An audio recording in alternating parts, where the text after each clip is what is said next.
fašisti, mēs neesam kaut kādi bandīti, kas te nekārtības visādas rīkos, ja? Mēs esam kārtīgi ļaudi. Mēs aizstāvam savas likumīgās tiesības. Vai tas ir mūsu likumīgās tiesības? Jā! Par brīvi izmantot internetu, tās ir mūsu brīvās tiesības, mīļā draugi. Ja Dombrovskis to nesaprot, ja visur figurē nauda, tur vispār nav ko runāt. Это конституционное. Я считаю, что это конституционное. Visur figurē nauda.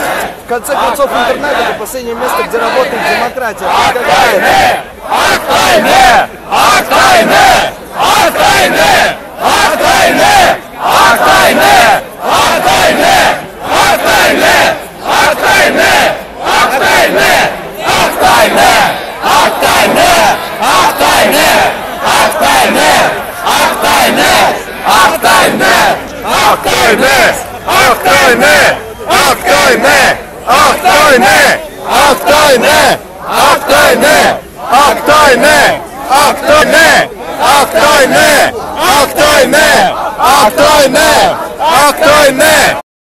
Ja mēs esam latviešu tauta, kas vienkārši mīl latviešu viesu, latviešu tautu, latviešu valodu, vienkārši tie, kas atbalsta internetu pa brīvu, mums ir jādzied tā viens pantiņš.